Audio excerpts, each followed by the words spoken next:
bigger petrol tank, better suspension, different exhaust, crash guards, fenders and hundreds more. I have the feeling that in the last 2 years since this model came into the market, all the companies that produce motorcycle accessories are focused on it. So the real question is, how much money do you really need to spend to prepare your motorcycle for your next adventures? In this video, I'm gonna share my absolutely brutal and honest opinion on this topic. So if you have nothing to do, grab your favorite drink and stay with me.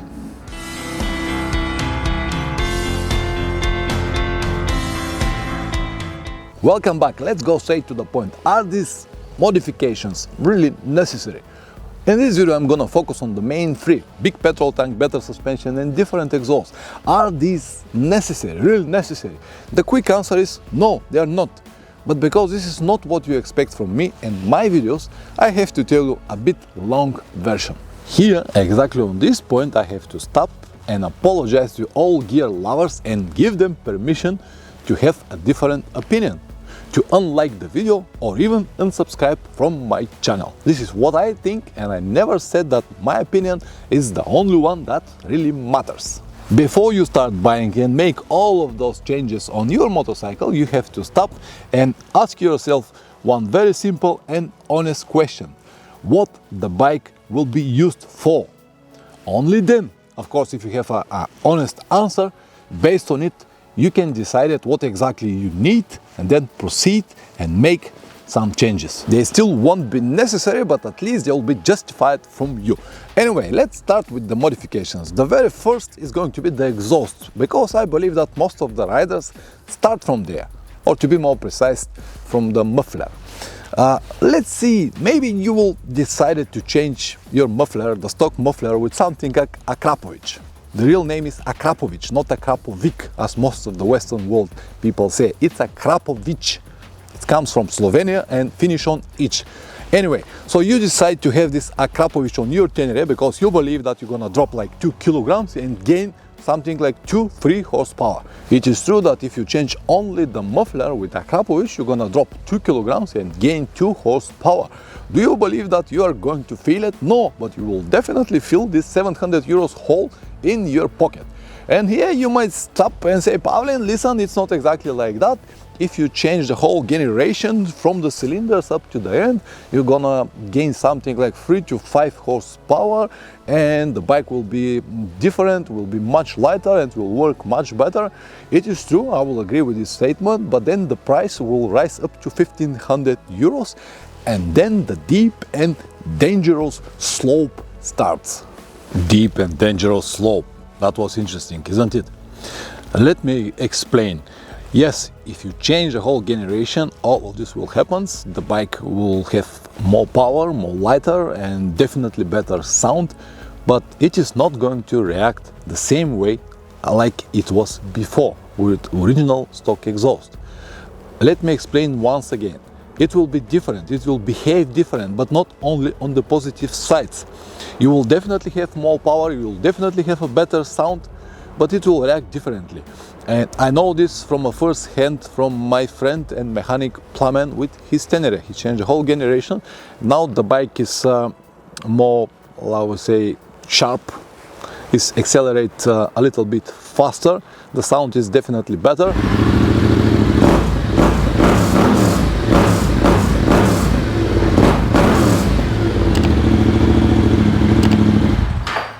Just to compare the stock and this.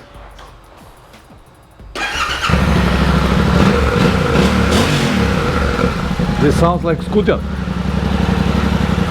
But on the low RPMs it needs more throttle and you have to change more gears. If you still cannot understand it, let me explain it this way. If you have to travel from Varna to Sofia, which is like 500 kilometers, with the stock exhaust, you can basically make it on the 6th gear.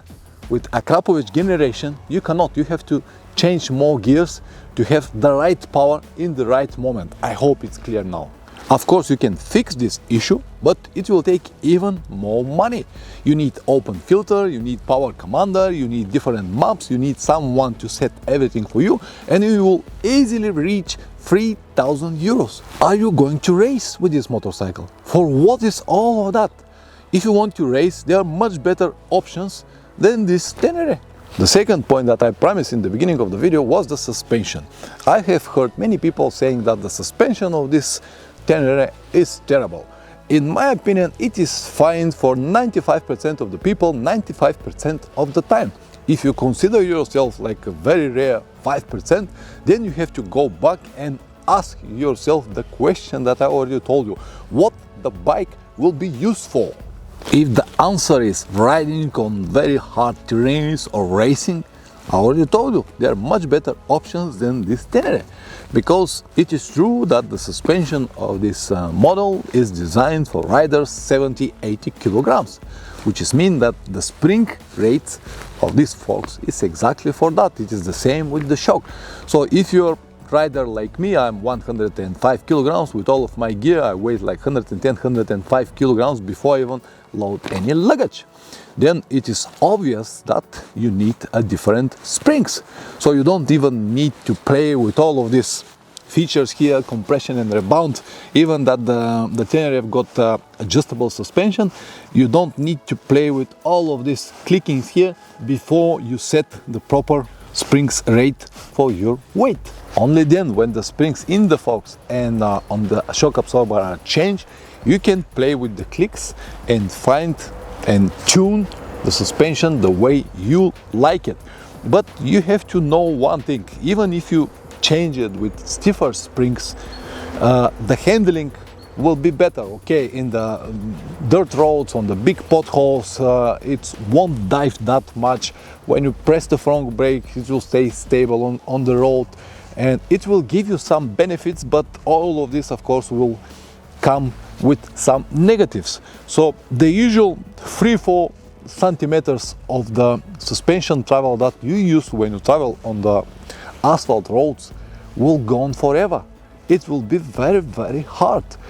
I know this from my personal experience because I already played this game on my old Tenere. I changed the springs, I changed everything with different suspension. It became very stiff, very hard, and I like the way it handles all the potholes and dirt roads and everything like that. But the comfort was compromised, and I got used to it because I rode it for many years. But when someone else ride it for a while, they usually say, "Oh man, this bike is so hard, how you ride it?" So because again we have to go back to the question what the bike will be used for. If the purpose of your motorcycle is to ride only on the pit roads or dirt roads, that's fine. But if you use the bike for travel in long trips, many thousands of kilometers, you still need comfort. And if you have a better suspension, even if you spend 2,000 euros for all-ins, you will feel the same. There are some solutions, but they will cost you even more. Until this moment, February 2022, I haven't seen a company or manufacturer to make a suspension that works in both spectrums, in the soft and in the hard, to be perfect on the asphalt roads and then perfect on the dirt roads.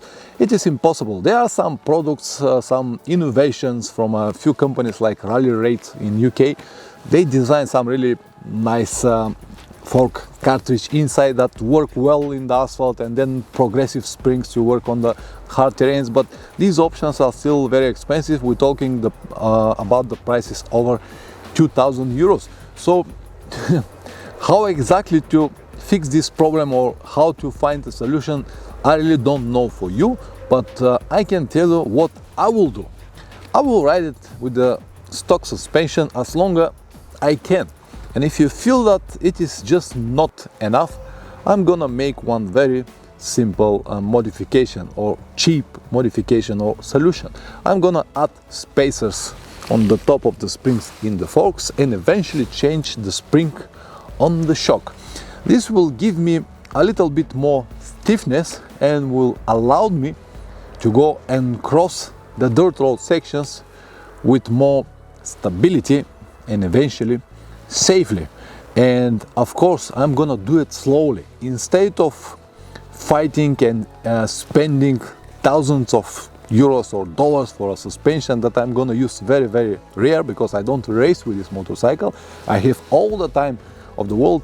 When I need to go to sections like that, I don't mean hard off-road, but just dirt road sections, I will just slow down, protect the suspension, I don't need to hit the bottom, and that will be fine. So if this helps you, perfect. The last modification that I promised to talk in the beginning of this video was bigger petrol tank. As you know already, Acerbi released this petrol tank, 23 liters, and the price is something like 600 euros. It will give you a range of 500 kilometers. By the way, the original stock tank will give you something like 350. So this Acerbi's tanks will give you 150 more. It is even lighter itself, which is mean that you are not going to add any additional weight on the motorcycle, which is great. But let's go back to the original first question. What the bike will be used for? To travel around the world, all right? I have to repeat you the same phrase. It will be fine for 95% of the people, 95% of the time. In the rest 5%, when you're gonna need some petrol, you can easily buy a cheap petrol can for $10, use it when you need it, and throw it away when you don't need it. It is that simple. Here you might say, hold on, Pavlian, if the weight is the same or even less, what is the problem? The problem is that even if the total weight is the same or even less, the way it's distributed will be different. As you know, this motorcycle is already top heavy. Because of the position of the engine is high, because of the position of the petrol tank, which is even higher, the center of gravity is very high on this model, and this makes it top heavy, which is absolutely true. So when you add this additional 3 or 5 kilograms on the top of already high motorcycle, because the shape of this petrol tank is like that, the last 5 liters are kept on the top. It is much higher than the stock petrol tank. So when you add this additional 3 to 5 kilograms on the top, it will be even harder to control when you need balance, especially on the dirt roads or something like that.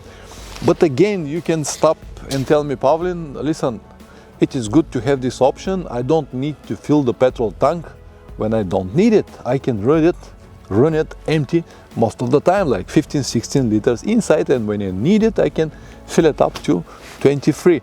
Yes, but then I can ask you 2 questions. If you don't plan to use this 23 liters most of the time, and why the hell you're ready to spend 600 euros? Or why the hell you're gonna have it on the first place? Another downside of all of these aftermarket petrol tanks is that they never work on the way they are described. It might be just a few small things, like for example with this Acerbis, if you turn full left or full right, the handguards will touching the tank. The plastics are not going to match very well, and there will be some noticeable differences. The petrol gauge is not going to be accurate anymore because of the differences in the petrol tanks, and these are just small things that will annoy you all the time since you have it, and especially when you know that you already spent 600 euros on it. And I also believe that you're gonna have, or you might have, some long-term problems with it because of the way it's designed and because of the construction. It is too new to know that, but I'm sure that we're gonna find out after a few years. I hope it will never happen with yours. And the last thing that I will add on this section with the modification of the petrol tank is that, well, it is so important that I should have started with this, but anyway, I'm gonna tell you now. The longest section that I have seen around the world without petrol station was in Ladakh, North India, 470 kilometers. And for your information, over there I was riding Royal Enfield Himalayan with 15 liters petrol tank.